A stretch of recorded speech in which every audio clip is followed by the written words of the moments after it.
આજે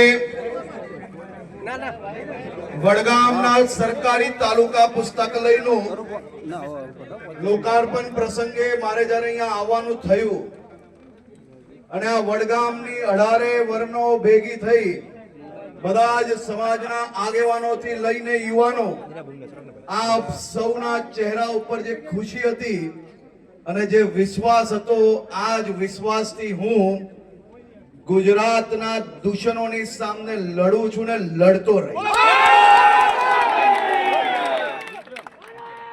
આજે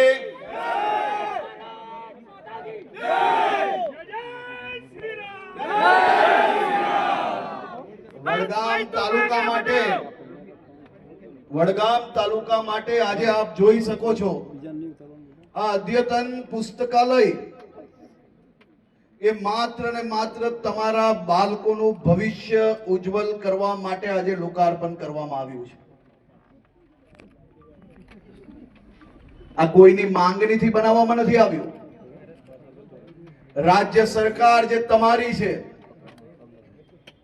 તમારા આશીર્વાદથી ચૂંટાઈને તમારી નાની નાની ચિંતાઓ એક પછી એક, તમારા તમામ જે વિષયો કે તમને નાની મોટી સુવિધાઓથી તમારું પરિવાર, તમારા બાળકોનું ભવિષ્ય ઉજ્જવલ બની શકે તે માટે આવા અદ્યતન પુસ્તકાલય તાલુકા કક્ષાએ બનાવી રહ્યા છે।